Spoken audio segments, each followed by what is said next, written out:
Los monasterios eran los lugares en los que sobrevivían los tesoros de la vieja cultura y en los que a partir de ellos se iba formando poco a poco una nueva cultura. ¿Cómo sucedía esto? ¿Qué les movía a aquellas personas a reunirse en lugares así? ¿Qué intenciones tenían? ¿Cómo vivieron?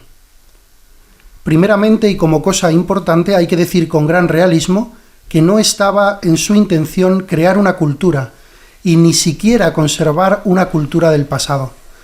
Su motivación era mucho más elemental. Su objetivo era quaerere Deum, buscar a Dios. En la confusión de un tiempo en que nada parecía quedar en pie, los monjes querían dedicarse a lo esencial, trabajar con tesón por dar con lo que vale y permanece siempre, encontrar la misma vida. Buscaban a Dios. Querían pasar de lo secundario a lo esencial, a lo que es solo y verdaderamente importante y fiable. Se dice que su orientación era escatológica. No hay que entenderlo en el sentido cronológico del término, como si mirasen al fin del mundo o a la propia muerte, sino existencialmente. Detrás de lo provisional buscaban lo definitivo. Del discurso al mundo de la cultura de Benedicto XVI, en París, en el Colegio de los Bernardinos, en el año 2008. Bienvenidos al Club Dalroy. Una vez más nos acompañan Juan Serrano. Juan Serrano, como sabéis, yo he descubierto hace poco además que es un gran bebedor de whisky. Es muy buen compañero, muy elocuente. Por más que sea barril de ron. Aunque efectivamente, aunque ya se ha empezado como barril de ron, ahora se ha pasado al whisky y es un gran bebedor. Esto lo he experimentado yo.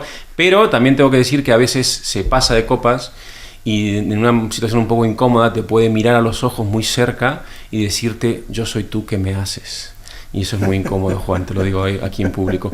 Y está también con nosotros el tataranieto ilegítimo y bastardo del cardenal Cayetano, enemigo de Lutero, martillo de herejes, Javier Rubio.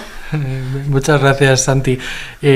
Como siempre, aquí tenemos a nuestro capitán del rey, como siempre o como casi siempre, porque hay que, si analizamos los últimos podcasts, la verdad es que últimamente tiene una tendencia peligrosa a huecar el ala y a eludir responsabilidades, pero bueno, es un privilegio contar contigo hoy.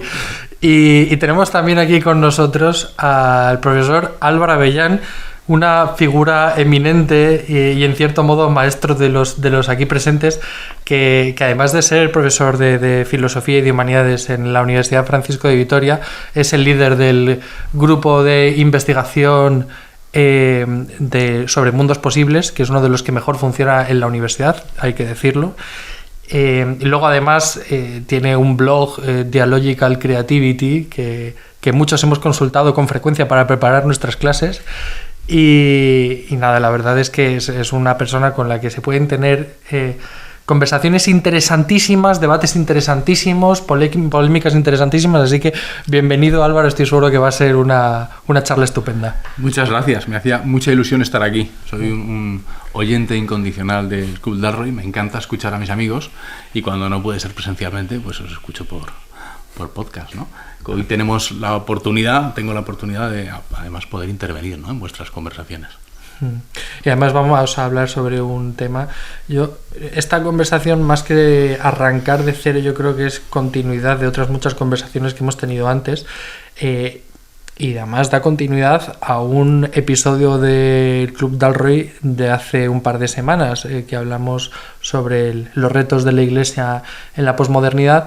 En esa conversación con el padre Rafael Pou veíamos cómo parecen que hay dos corrientes enfrentadas, una dentro de la Iglesia, pero en general en la sociedad occidental, una que aboca por una especie de progresismo alocado de búsqueda de cambios radicales, y dentro de esta corriente pues vemos el tema del transhumanismo y vemos todo el tema de la dependencia de las ideologías, de la reestructuración social y económica en torno a cuestiones de índole ideológica, ecológica y demás.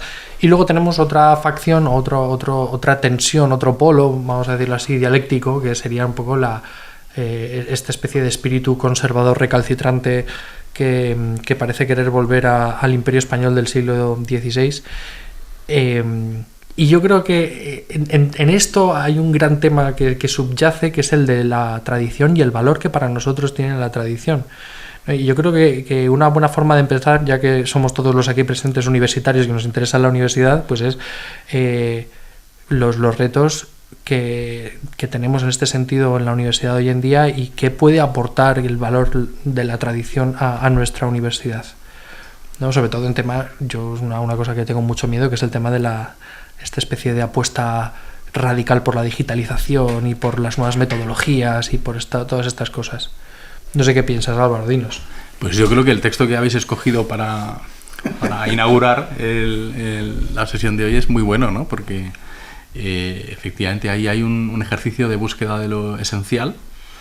Y yo creo que el texto continúa hablando de buscar la palabra en las palabras, ¿no?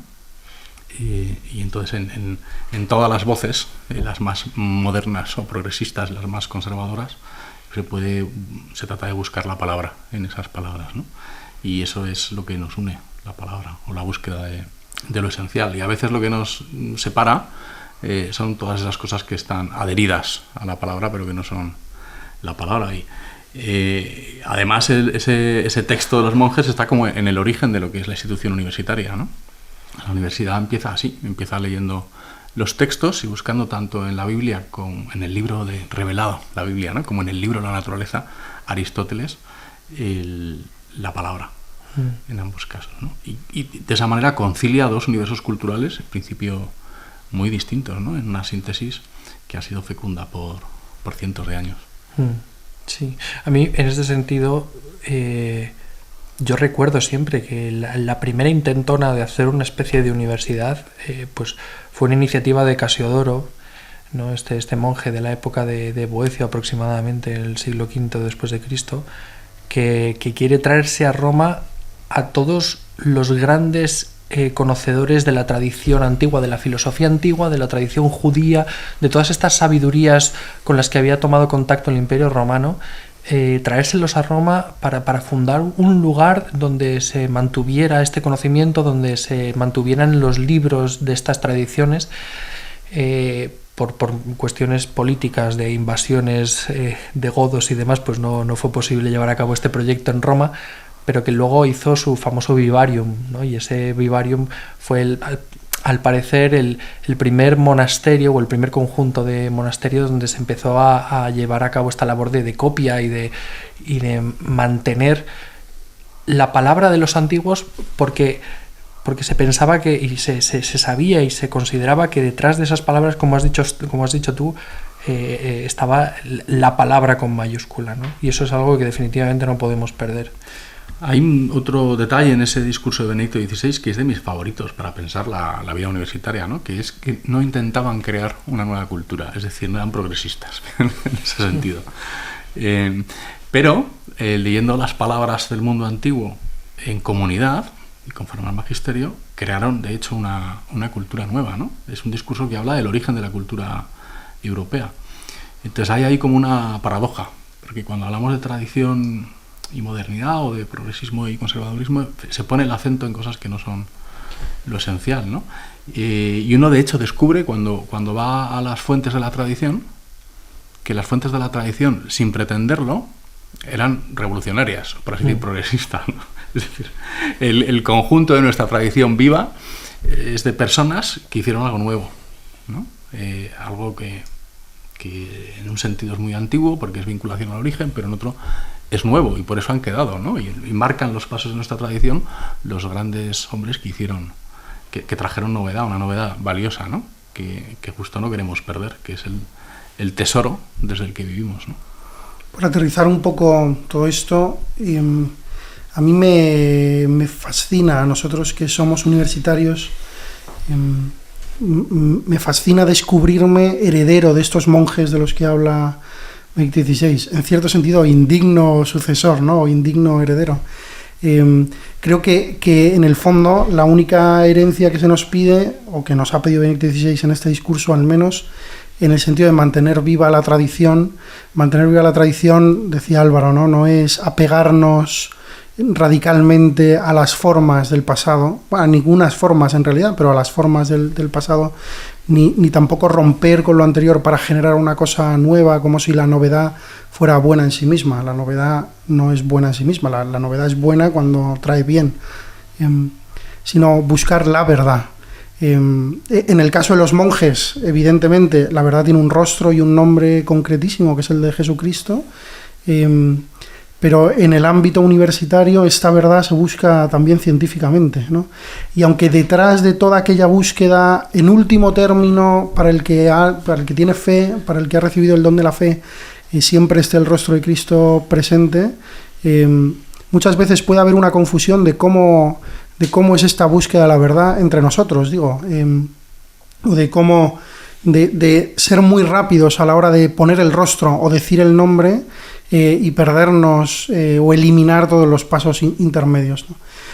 Y luego puede estar también, no sé cómo lo veis, la otra tentación, que es la de dejar de lado automáticamente, precisamente porque estamos haciendo ciencia, porque estamos estudiando, porque somos los académicos, dejar de lado automáticamente el rostro y el nombre que ya conocemos por la fe. Claro, este equilibrio, esta tensión aparente que en la modernidad se ha multiplicado, pero que los monjes vivían como unitariamente, parece dificilísima, ¿no?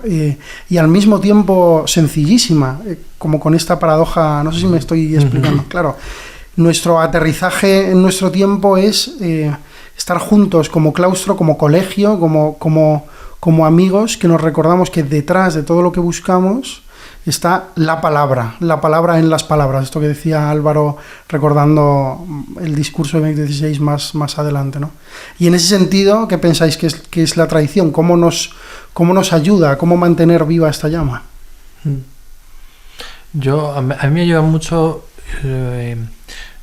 Hay un texto de un libro de Gregorio Luri, que ahora mismo no lo tengo presente, pero que lo puedo buscar después, en el que habla precisamente de la educación en clave de aprender a mantener las permanencias, es decir, esas cosas que no podemos perder porque es lo que nos arraigan en quiénes somos y en qué es lo que debemos hacer y lo que es un poco el patrimonio de lo más valioso de la humanidad, pero con la pericia y con el arte de saber ponerlo o saberlo ofrecer de forma que resulte verdaderamente interpelante para el mundo de hoy, ¿no? Yo creo que eso, de nuevo, si nos fijamos en el modelo de Cristo, para mí en ese sentido es muy claro.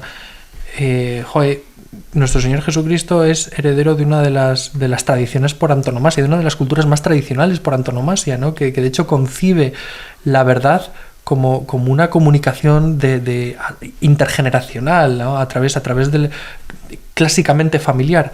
Y sin embargo Jesucristo coge toda esa tradición y la hace completamente nueva, sin perder conexión con esa tradición. Sin anular ni una coma. Efectivamente. Y sin embargo la renueva a la vez completamente. Y yo creo que a la luz de ese modelo, de ese ejemplo que tenemos claramente, pues... Pero además, con lo que decía Juan, si al final lo que está detrás de todo es la búsqueda de la verdad, el momento en que se hace vida, se hace vigente.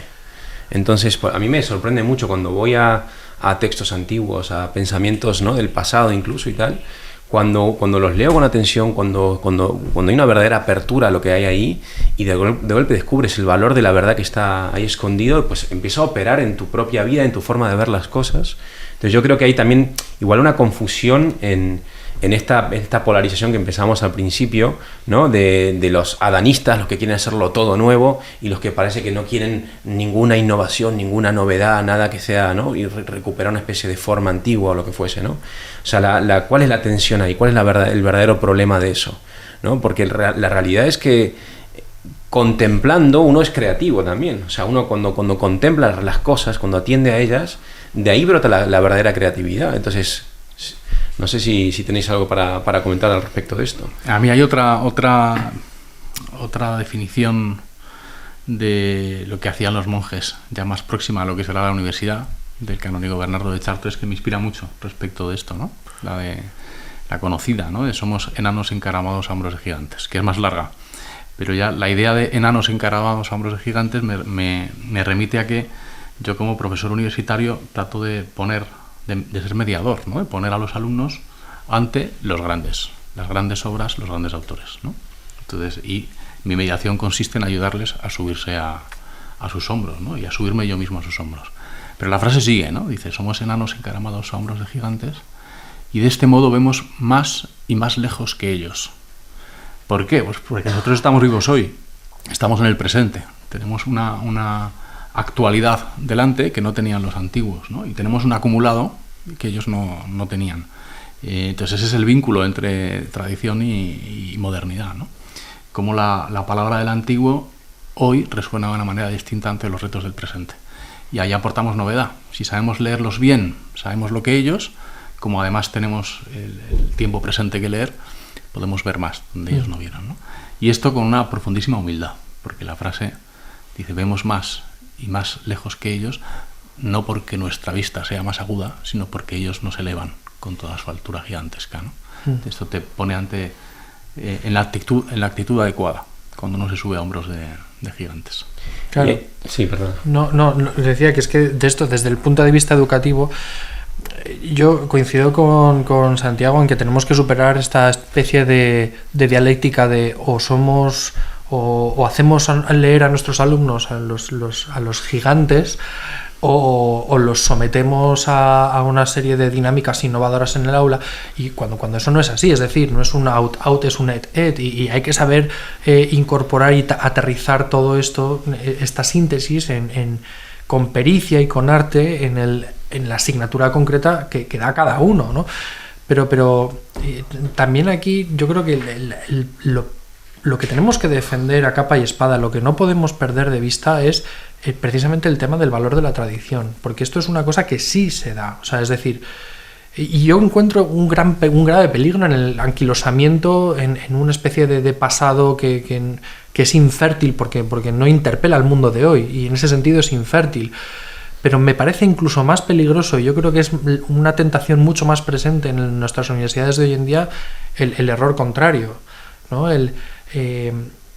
Por ejemplo, que se nos propone cada vez más, y esto yo lo he escuchado recientemente en formaciones de cuestiones de temas de innovación, que hablan, después de explicarnos toda una especie de procesos que tendremos que hacer para formarnos mejor en técnicas digitales y tal, una formadora, una pedagoga nos decía, y así llegaremos incluso a decir cosas que nadie ha dicho y a hacer cosas que nadie ha hecho.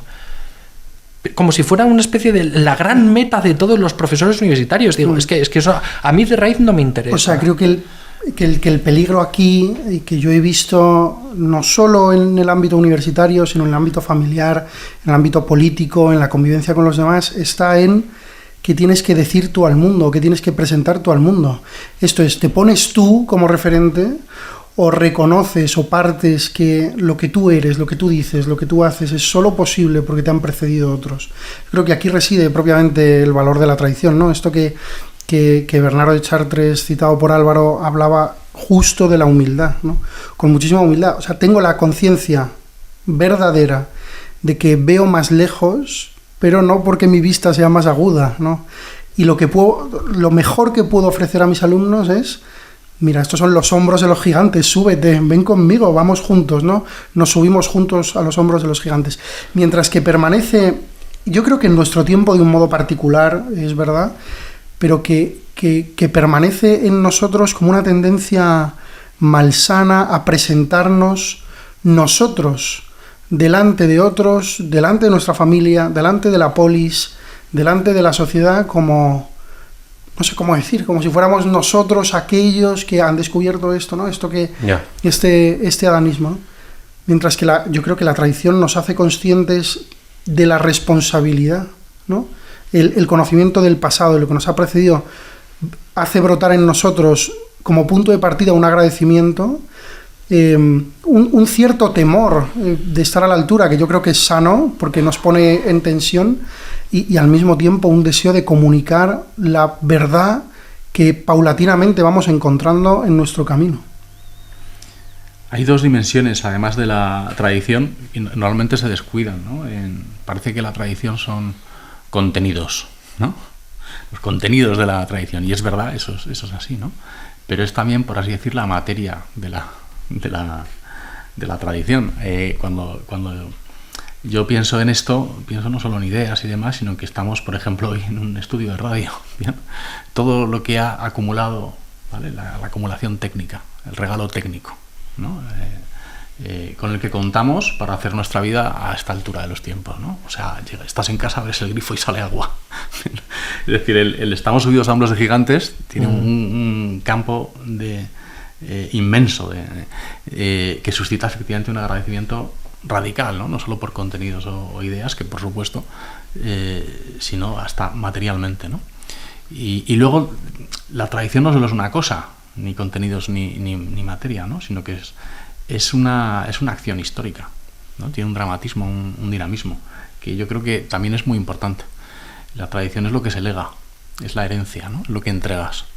En ese sentido es verdad que el profesor, en cierto modo, igual que el padre o la madre, son los que legan la tradición, por eso simbólicamente son una figura fuerte, ¿no? Pero luego la tradición se recibe, ¿bien? Y de muy pequeño la recibe obligadamente y de determinada manera, pero una responsabilidad a partir de determinada edad, y suele ser la edad universitaria, es la recepción creativa de esa tradición, ¿no? Entonces ahí hay dos acciones que vinculan solidariamente a las generaciones entre sí, ¿no? Y además una cosa más existencial también, pero uno no empieza a ser sí mismo en tanto que no se recibe así con todo lo que eso incluye, ¿no? Que es toda la historia, toda la lengua, la tradición, las costumbres de mi casa, ¿no? Lo bueno y lo malo también. Y no os parece, y esto es una cosa que de verdad me preocupa, que vivimos concretamente en nuestro caso, aquí en Madrid, en España, en el siglo XXI, en un ambiente de tanta aceleración, de tanto ruido, que estamos, y esto es una preocupación que yo tengo con mis hijos, que estamos incapacitando a las siguientes generaciones a formar la virtud y el hábito de la escucha atenta, que a lo mejor es algo que a nosotros ya de alguna forma no lo tuvimos tan claro o tan patentemente formado como generaciones anteriores, pero que estamos obligando a nuestros hijos a desempeñar un papel de consumidores de una información disparatada e incontrolable y de creadores. A mí me hace mucha gracia esta expresión de contenido, ¿no? De creador de contenido. Pues de ser ellos como generadores de su propia educación, cuando ni siquiera son capaces de sentarse 10 minutos. Ahora cuando a ti te dicen, oye, es que no puedes dar una clase de 45 minutos porque un joven de 18 años hoy en día solamente tiene capacidad para estar atento durante 10. Uno dice, aquí hemos perdido algo. No sé, yo, con toda la humildad del mundo, yo recuerdo que cuando yo era un universitario tenía capacidad de escuchar atentamente durante bastante más tiempo y de tomar apuntes y demás. Y hoy parece que no, que tenemos que darles los apuntes o que ellos tienen que preparar las clases y no nosotros, que ellos tienen que hacer presentaciones más que nosotros dar clases magistrales. O sea, como que les estamos privando de la posibilidad de la escucha, y a mí me parece que esto es gravísimo porque me parece que les estamos incapacitando precisamente para recibir. Y esto me da la sensación de que está generando en las nuevas generaciones, perdón por la redundancia, una ruptura con el pasado, y una ruptura que genera una suspicacia, una falta de respeto incluso. Y una incomunicabilidad en último término. O sea, si uno no escucha, no es capaz tampoco de comunicarse, ¿no?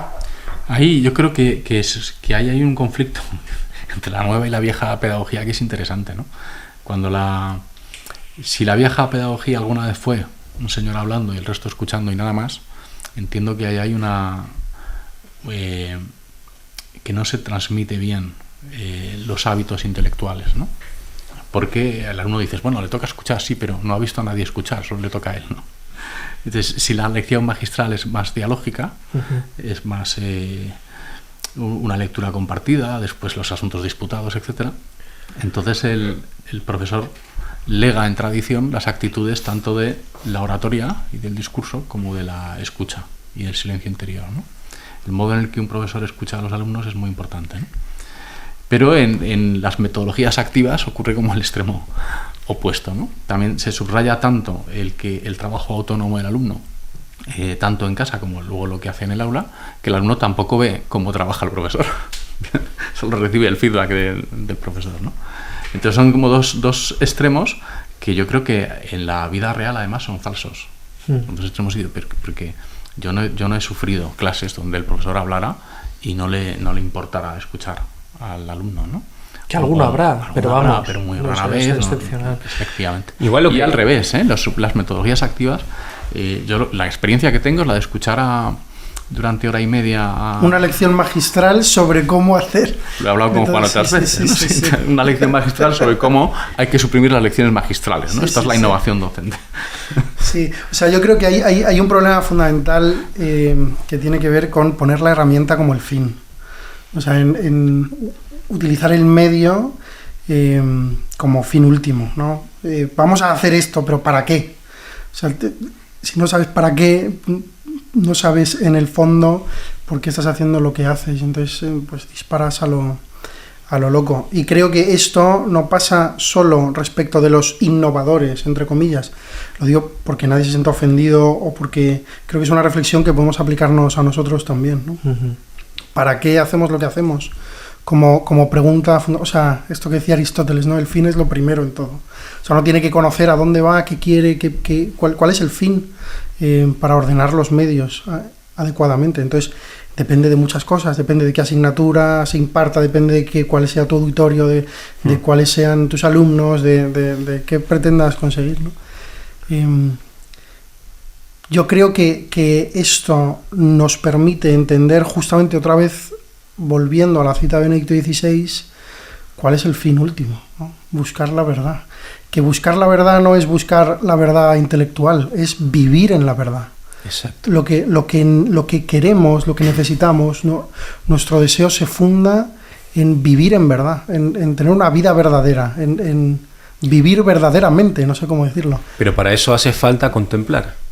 Porque nosotros no nos hacemos a nosotros mismos, estamos hechos, tenemos una verdad inscrita en el propio logos de la naturaleza, en el propio logos de lo que somos, de lo que es el ser humano, de lo que es la persona, la familia.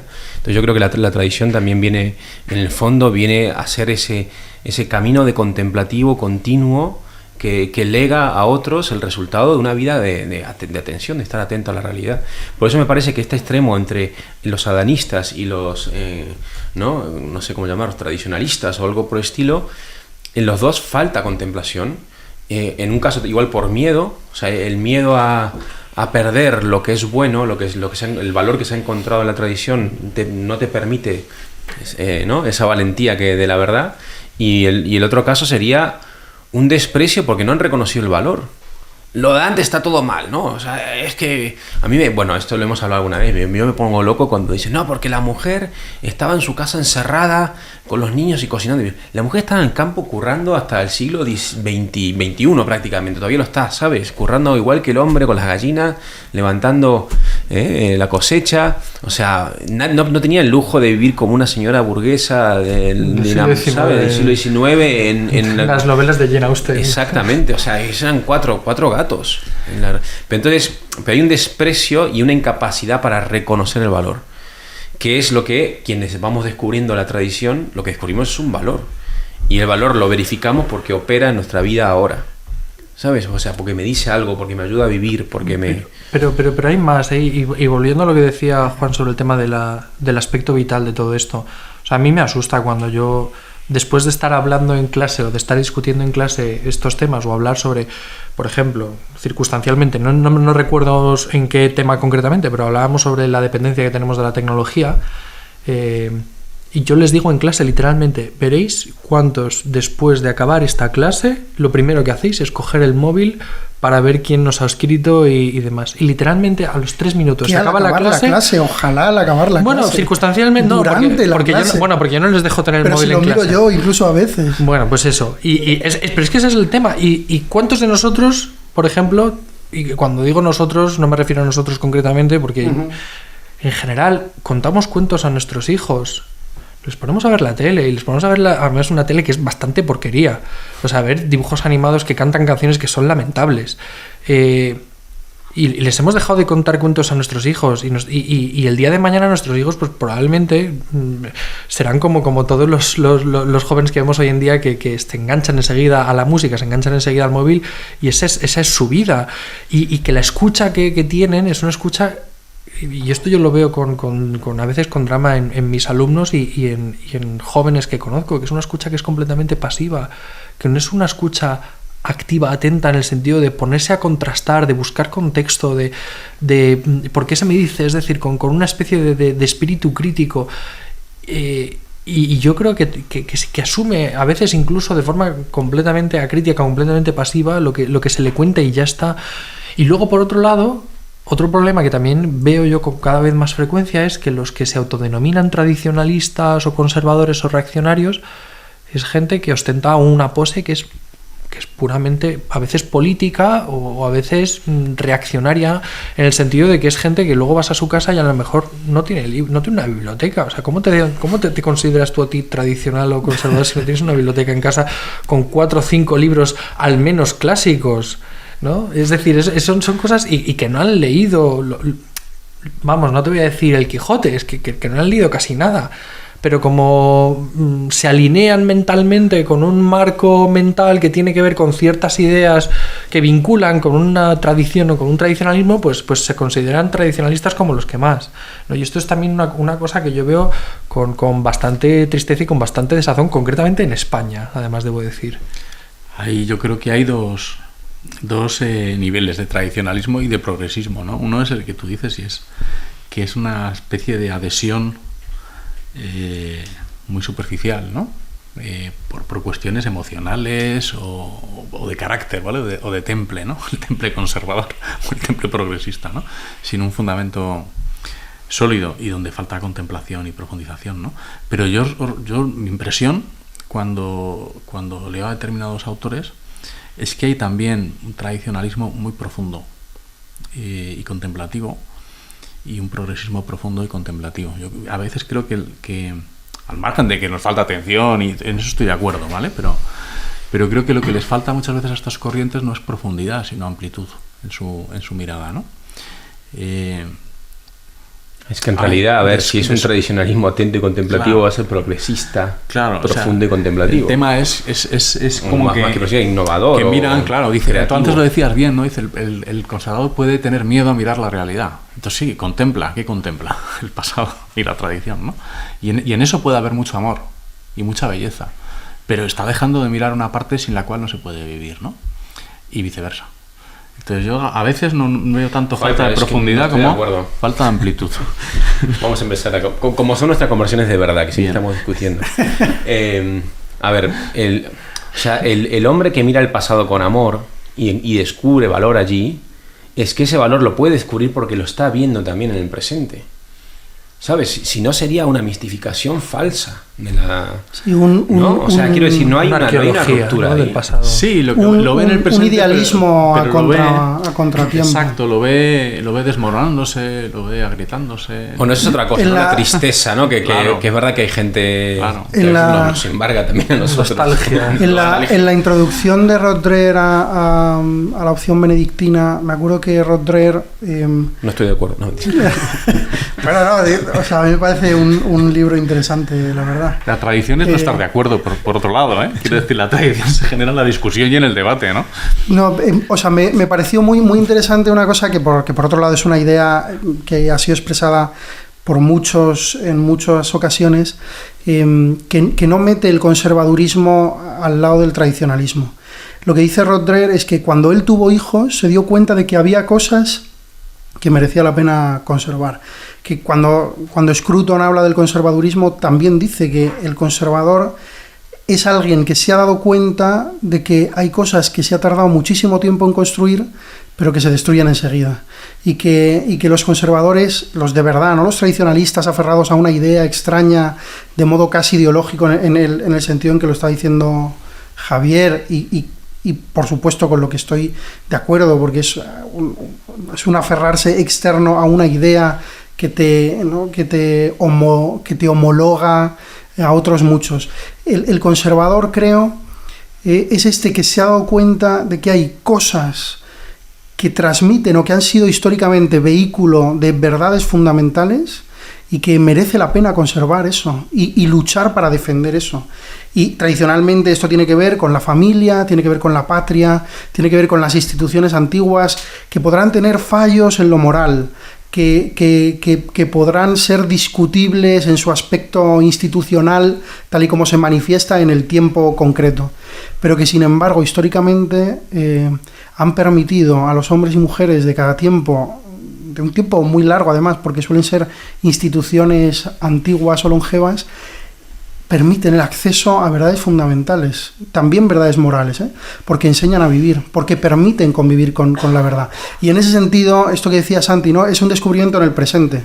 Por eso traía esto de Rothschild, que me parece interesante, ¿no? Dice, cuando tuve hijos, me di cuenta de que me conviene ser conservador, porque en un mundo en el que no hay certezas, en un mundo en el que todo está destruido, en el que uno se tiene que construir a sí mismo a cada instante, en el que uno lo tiene que hacer todo de cero, es un sálvese quien pueda, ¿no? Entonces habrá algunos muy capacitados, pero claro, cuando uno tiene un hijo que es excesivamente sensible, cuando uno tiene un hijo que tiene una discapacidad, cuando uno tiene un hijo que las instituciones que nos hemos dado, que nos permiten proteger, conservar, hacer crecer, ayudar a entender cuál es el valor fundamental de la vida, qué es lo que de verdad merece la pena, también para nosotros, entonces esto hay que conservarlo, ¿no?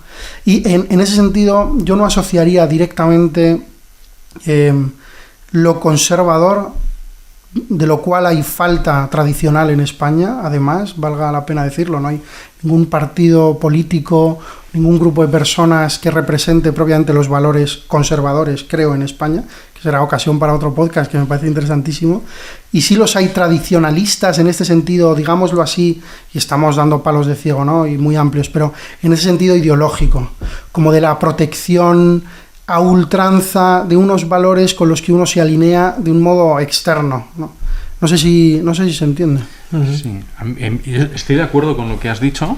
Duras declaraciones. Pero a la vez, en líneas generales, ¿no? Pero sobre todo con lo que has pero dicho sobre el ser conservador, ¿no? Sí, en el sentido de que esa es como la definición amable del conservador para sí mismo, ¿no? Porque ahí está diciendo cuál es el corazón del asunto realmente importante. A la vez, podrías decir que un progresista es aquel que se da cuenta de que el mundo que tenemos es invivible tal y como está y que es necesario crear instituciones o aportar soluciones que no están presentes y que es una injusticia tremenda que esto es así, ¿no? Entonces nos haríamos, el lado amable del entonces nos haríamos de repente progresistas, ¿no? Dices, ¿y cómo se puede ser conservador y progresista a la vez, ¿no? Lo que pasa es que el progresismo tiene el peligro del ismo, ¿no? Como el conservadurismo. Claro, pero un peligro. Pero el progresista no se llama progresor, se llama progresista. No sé si me explico. O sea, vamos, que se me ve el plumero, no sé cómo decirlo. Pero no sé, o sea, hay un peligro en el conservadurismo, estamos de acuerdo, creo, ¿no? Hay un peligro en el conservadurismo, que es esta frase famosa, ¿no? De ser conservador es mantener viva la llama, no adorar las cenizas, etcétera. No sé si la he citado literalmente. Que por lo visto es de Gustav Mahler, pero la estuvimos buscando antes, no hemos encontrado. La tradición es la transmisión del fuego, no la adoración de las cenizas. La transmisión del fuego, no la adoración de las cenizas, que enlaza con este conservadurismo, pero que evidentemente tiene el peligro de apegarse a algo que no existe y que no puede existir en el presente. Tiene el peligro, si se lleva al extremo, de introducir una forma que estuvo presente en el siglo XII o XV o VI antes de Cristo, en un tiempo en el que esto ya no cabe, no tiene cabida y es razonable que no la tenga, y el progresismo tiene el peligro, digo, más allá de la visión amable, ¿no? Tiene el peligro de estar siempre en un hábito constructivo malsano, que siempre está destruyendo lo anterior, cambiando lo anterior, porque el progreso, este mito, ¿no?, de que el progreso es siempre positivo, siempre caminar hacia adelante, ¿no?, que es una frase repetidísima por muchos de nuestros políticos, ¿no? Hay que ir siempre hacia adelante, siempre hacia adelante, siempre. Sobre todo en el punto en que ese progreso, o en la medida en que ese progreso supone la solución a un problema, ese problema se convierte en la condición única y última para que se resuelva, para plantear el progreso, y no la verdad.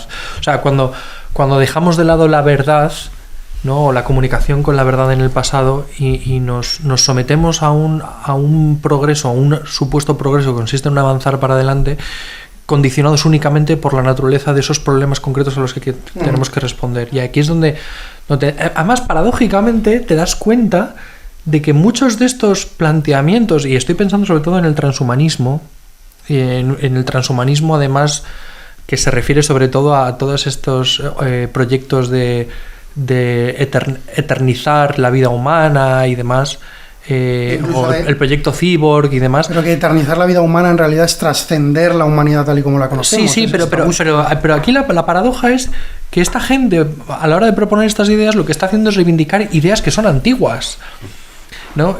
Que muchas veces no toman en consideración, pero a mí esto es una cosa que me hace muchísima gracia, porque el planteamiento de toda la ideología cyborg y de toda la ideología transhumanista y demás, en el fondo se fundamenta en la división entre res extensa y res cogitans, o sea, es llevar a Descartes a sus últimas consecuencias. Lo que pasa es que sin tomar en cuenta Descartes. Y es que de verdad nada nuevo bajo el sol en ese sentido. O sea, la diferencia es que hay algunos que se dan cuenta y otros que no. En un sentido, yo creo que, escuchándote, digo, somos demasiado poco antiguos, tanto los conservadores como los progresistas, ¿no? En el sentido de que esta distinción ideológica es especialmente marcada a partir de la Ilustración, la Revolución Francesa, etcétera, ¿no? Y antes, aunque había tensiones, los antiguos y los modernos, en un momento histórico, pero que ya está preparando esto, ¿no? No era tan exagerado, tan ideológico, ¿no? Las ideas no estaban tanto en función de la transformación social o de la conservación social como en función de la verdad, como planteabas, ¿no? Yo a veces tengo la impresión de que los progresistas están muy borrachos de futuro y los conservadores o tradicionalistas borrachos de pasado, y que donde se juega el asunto es en el presente. Y el presente, para que sea un presente denso y pleno de sentido, tiene que recoger el pasado y mirar al futuro, ¿no? Las dos cosas, pero desde la vivencia presente. Cuando se pierde el pie en el presente, se está en uno de esos otros dos polos que desvirtúan la vida, ¿no? Sí, que son una huida, al final. ¿Y no te da la sensación, Álvaro, que en ese sentido, esa borrachera que tú dices de pasado o de futuro, hay una diferencia, y es que ese futuro todavía no existe, y que al ser una inexistencia, en el fondo, tú puedes proyectar absolutamente cualquier cosa, cualquier utopía, ¿no? Y sabemos el daño que ha hecho a la humanidad el planteamiento de estas utopías, sobre todo concebidas como proyectos sociales, mientras que ese emborracharse de pasado con todas sus cosas negativas, al menos comporta un cierto cariño, un cierto amor hacia algo que es real, y que es real porque son nuestros padres, porque son nuestros abuelos. Y en ese sentido recuerdo la frase de Chesterton de que tradición es aceptar la opinión de un hombre bueno, aunque sea tu padre, ¿no? Es decir, que hay algo en esa borrachera de pasado que muchas veces es pecaminoso, de verdad yo lo considero que es un pecado, al menos para la mente, pero que tiene al menos un pozo de realidad que no tiene esa borrachera de futuro. Sí, lo que pasa es que cuando me haces esta pregunta me da la impresión de que me haces elegir entre uno de los dos extremos, ¿no? Y yo pienso, bueno, sí, la voz de mi padre, pero porque tengo un hijo, ¿no? No elegir, distinguir, es decir, que muchas veces situamos en una especie de tensión dialéctica dos cosas que a lo mejor son distintas y que hay que considerar en planos distintos. Claro, el tesoro lo tienes en el pasado, en el futuro no hay tesoro todavía, pero tu vida es imperfecta y necesita ser planificada y se vive hacia adelante. Tu propia vida y la de el mundo que le vas a dejar a los que siguen. Yo sé que esto ya se ha dicho, pero esto lo dice el Emilio Comar, este filósofo que tanto me gusta a mí, argentino, esloveno, no sé qué. Dice, él contrasta, sobre todo en el siglo XX, lo que él llama, dice que hay que volver a recoger la primacía de la contemplación, frente a la primacía de la praxis, que es lo que se da en el siglo XX, con el futurismo, con el comunismo, ¿no? Hay que cambiar, hay que hacer, un poco lo que dice Marx, ahí dándole la vuelta a Feuerbach y tal. Dice, pero no puede haber praxis si no hay contemplación primera, si no hay teoría, ¿no? Porque al final la praxis depende de la atención a las cosas. Son las cosas las que nos enseñan, los que nos descubren sus potencias y sus posibilidades, y para eso hay que mirarlas a ellas. No podemos querer hacer si no hemos visto primero qué podemos hacer, desde dónde, tal. No sé si... Sí, Vale, gracias. No sé si vas a discutir. Es que a mí me parece que es preciosa, porque es que la contemplación de la vida humana te obliga a mirar al pasado y al futuro. Al pasado para recuperar el origen y el tesoro, pero al futuro por el quehacer, ¿no? Entonces, claro que la vida es un quehacer y un caminar hacia adelante, ¿no? Lo único es que eso puede ser ciego, si tienes en cuenta el pasado, ¿no? O puede ser iluminado por el pasado. Pero si uno solo mira al pasado, camina también ciego, porque no ve lo que tiene, ¿no? El paso que tiene que dar adelante. Estoy recordando esto que decía Chiti Hoyos, en el capítulo de la teología del hogar, esta conexión entre la memoria y la esperanza, ¿no? Que es justo de lo que estamos hablando, ¿no? Sí. Creo que en el fondo, para el cristiano, desde la encarnación, la esperanza es una certeza, porque es una certeza de algo que ha sucedido, que es en el fondo el tesoro, ¿no? Lo decíamos también en el podcast cuando hablamos con Ana Gavián y con Juan Cabrera, con estos novios, ¿no? Que el partir de la certeza de que uno ya ha sido redimido le permite mirar de un modo nuevo a sí mismo en el presente y proyectarse en el futuro con esperanza, ¿no? La certeza que parte de la memoria, de la memoria como conciencia de lo que me ha sucedido, permite redescubrir, mirar con la verdadera profundidad lo que tengo delante. Por lo tanto, esto que decía Santi, ¿no? Un sano realismo, no solo en el sentido filosófico. Las cosas, las personas me dicen quiénes son, cómo me tengo que comportar con ellas, si hago memoria de la muerte y la resurrección de Cristo, y esto me permite no vivir derrotado, vivir en una esperanza del progreso, porque ya ha habido un cumplimiento. Ya, escuchándote, pienso en... A veces es muy útil definir las cosas por llevarlas al absurdo o por su contrario, ¿no? Porque lleva las cosas al límite, ¿no? Entonces imaginemos qué sería de una sociedad humana, una comunidad humana sin tradición o sin memoria, o de un individuo humano sin memoria, ¿no? Un individuo aislado. Es absurdo, bien, no sobreviviría, ¿no? Es arraigado de todo. Es imposible, ¿no? Pero también podemos imaginarnos la situación radicalmente inversa, ¿no? Que sería de un ser humano sin futuro, ¿vale? Sin orientación posible de futuro, o de un futuro que está determinado absolutamente por el pasado. Completamente determinado, ¿no? Uh-huh. Entonces yo creo que ahí están los dos extremos, ¿no? Del tradicionalismo y del progresismo, ¿no? O sea, si tú borras tu memoria, caes en el vacío, en la angustia, ¿no? Pero si tú no solo tienes tu memoria, Funes el memorioso, ¿vale? De Borges. Si tú solo tienes memoria, no te mueves, ¿no? Estás muerto. Bueno, yo creo que aprovechamos estas declaraciones, esta lección magistral. No hay que decir lección magistral. Los innovadores, si en vez de lección magistral les dices masterclass, les gusta mucho, ¿no? Participativa. Masterclass, sí, participativa. Como siempre, vamos a aprovechar para recomendar libros. Esto es, para hacer memoria de lo que nos ha sido dado, de lo que nos ha sido entregado, ¿no? De la tradición. Así que nada, yo creo que podemos siempre darle la palabra primero al invitado para no robarle nosotros los títulos.